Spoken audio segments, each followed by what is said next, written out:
nabanggit na yung napakaraming mga bisita dito.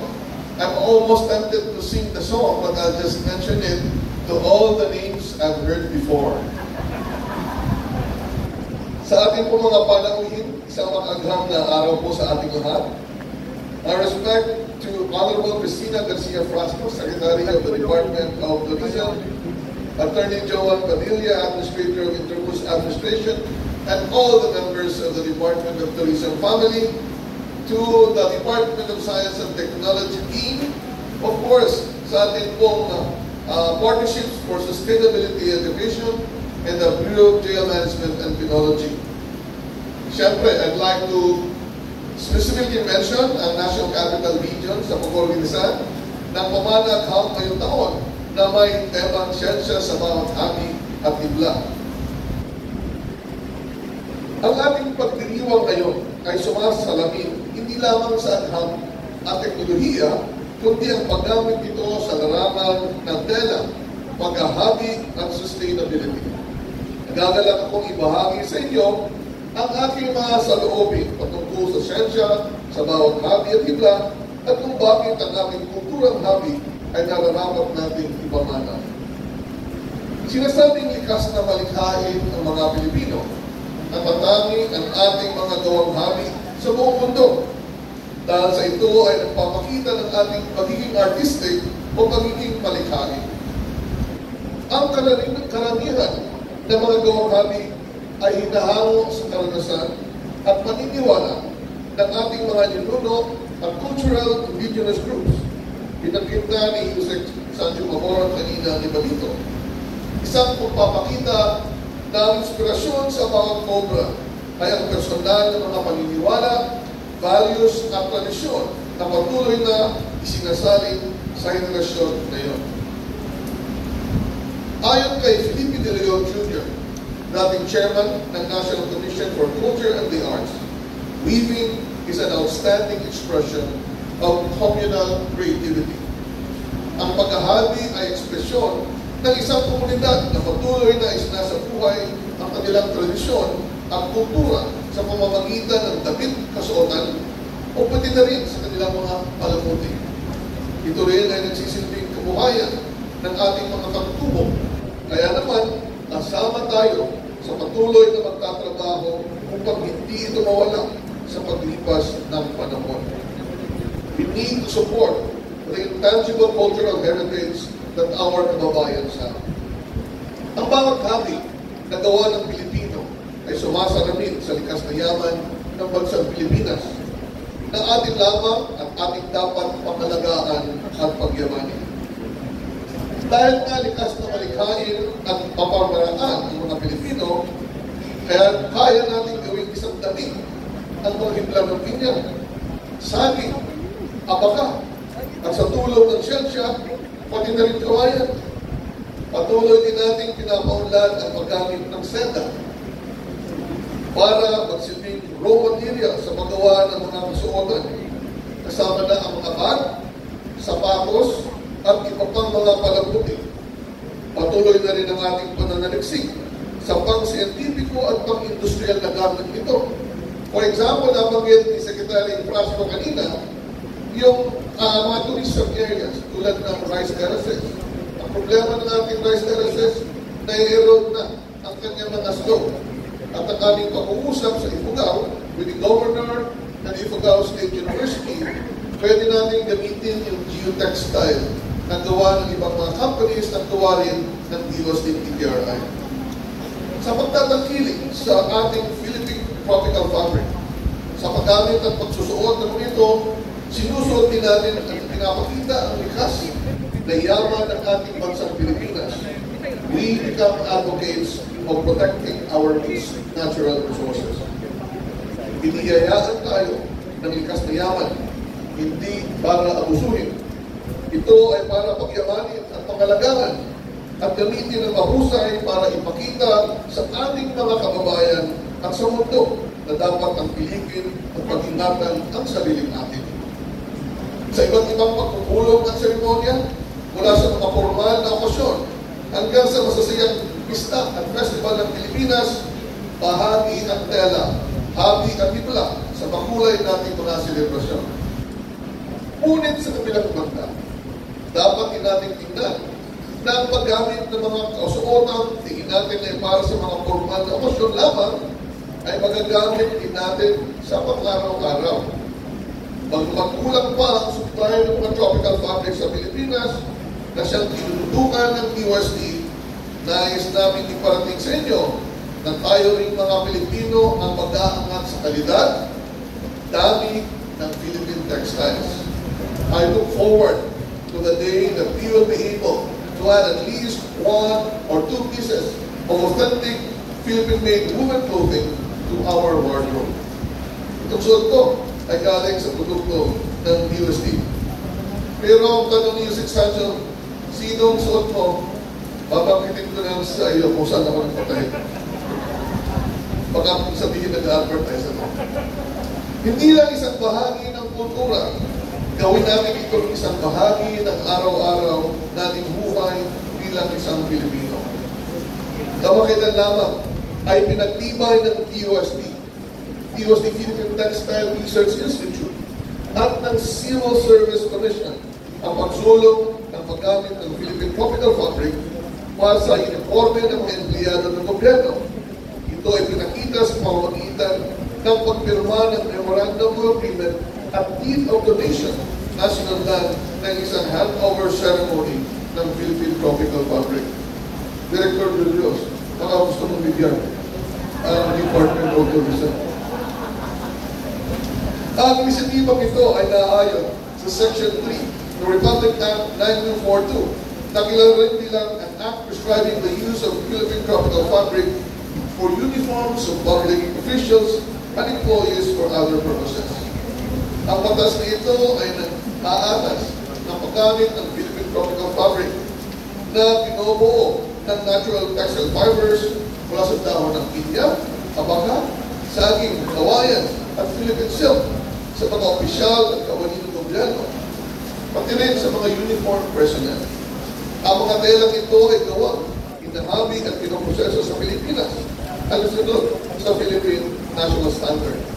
Pero maliban sa taong pinigilisan natin, meron ako mga inobasyon na iputos ko sa Forest Products Research and Development Institute at kasali ang Philippine Textile Research Institute. Bibihisan natin ang mga armored vehicle, hindi na mga metal plate, kundi nanotechnology and other Philippine tropical fabric para hindi sila malusutan ng balang pero magaan, makakatipid sa gasolina at madaling pagpag-Uber. So, maganda po ang ating mga naisip para sa kabuhayan ng ating mga kabayan. Sa mga panahon ito ay mayroong patuloy ng pagkakaan ng interes ng ating mga kabayan sa handloom weaving technology and hand-woven fabrics, bagay na ikanagbutuan ng Department of Science and Technology dahil puti-puti nabibigyan pansin ang paggamit ng tradisyonal na pagkumarang ito sa paggawa ng mga wearable at non-wearable items. Bakit namin sa DOST na hindi naman kailangan magkahiwalay ang agham at kultura. Kaya, patuloy natin tinitingnan ng iba't ibang pamamaraan para matulungan ng ating local weaving groups na mapaunlad pa ang industriya ng pag-aapi.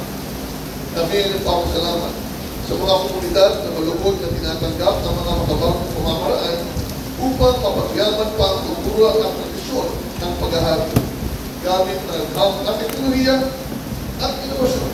Patuloy natin pinagyayaman ng aming likas na yaman, pinaiigting ang produksyon ng paghahabi, pinamumuti ang mga disenyo, pinoproteksyonan ang mga orihinal na obra at sinasalin sa bagong henerasyon.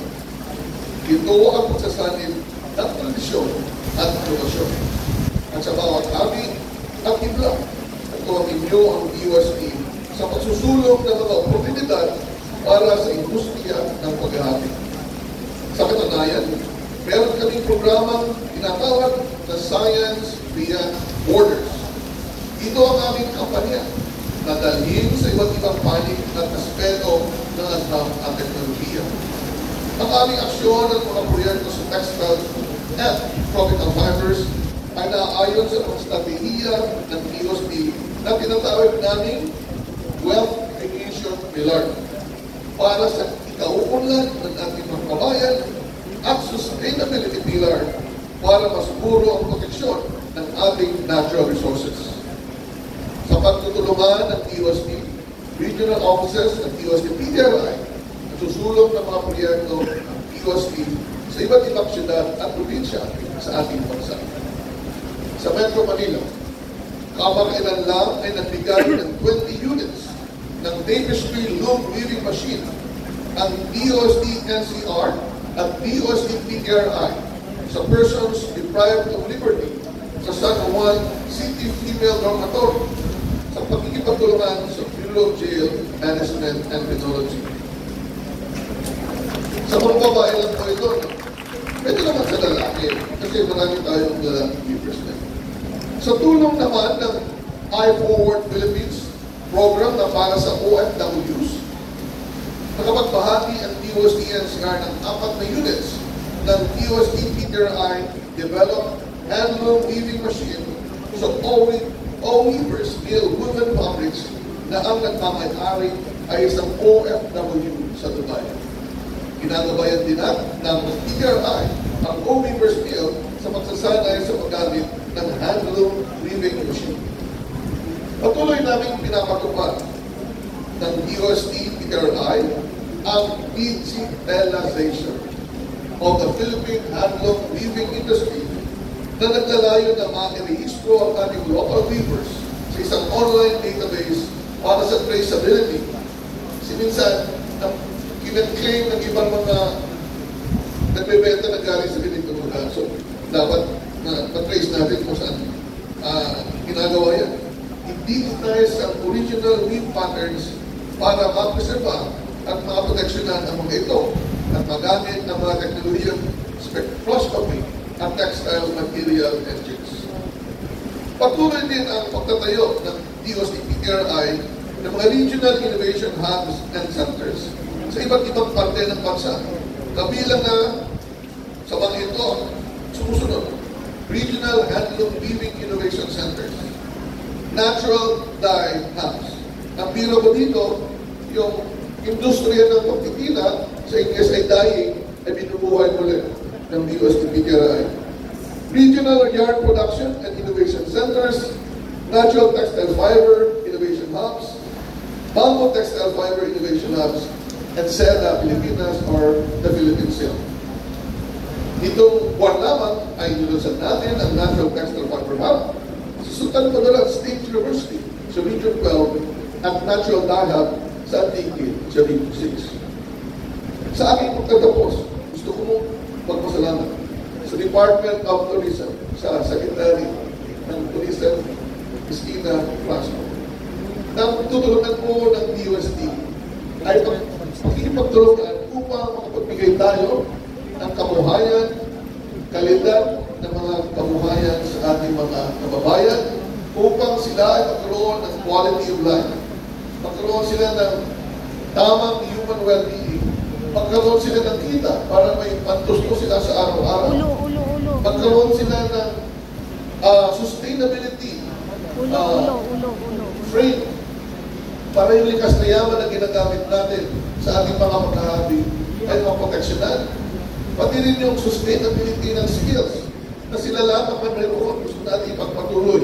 Kaya kami po ay natutuwa sa ating partnership sa Frasco kasi magiging partner na namin kayo in our advocacy to make the Filipinos have quality of life, have enough income, and we can sustain the environment that we have for the benefit not only of our generation, but the future generation. Pag-imanin natin ang ating kultura gamit ang agham at teknolohiya. Huwag sana tayong matakot na magsanib ang tradisyon at inobasyon dahil ang aming hangarin ay hindi murahin ang ating kultura, kundi paigtingin, proteksyonan at pagandahin pa ang ating mga litang obra. Sa ating po mga kasama sa Bureau of Jail Management and Penology, marami po ang DOST na partnership with you in different regions of the Philippines. Kasi po, science, technology, and innovation is not exclusive. It is inclusive. And we want to help all our kabayans. Kahit po nagkamali, Ang Diyos na ay nagpatawad. Bigyan natin ang second chance sa ating mga babayan na magkaroon ng descending anak buhay after silang makalaya. Pero dapat ituro na sa kanila ang mga skills habang sila ay nasa bina. Ang isa po dito ay pagtulong natin sa ating mga pintor, sa mga pitan. Kaya, kung kayo ay may time, bisitahin niyo po doon sa White House, Casa Blanca, na meron po mga painting doon at pwede kayong mag-meet upang makatulong sa ating mga kababayan nasa pitan. Bahagi po tayo ng advokasya ng ating mahal na Pangulo upang ang mga Pilipino ay makamit ang matiwasay at masaganang buhay. Maraming salamat sa inyong lahat. Ang halos sa happy ang hibla ating ipamana. Maraming salamat po sa inyong lahat.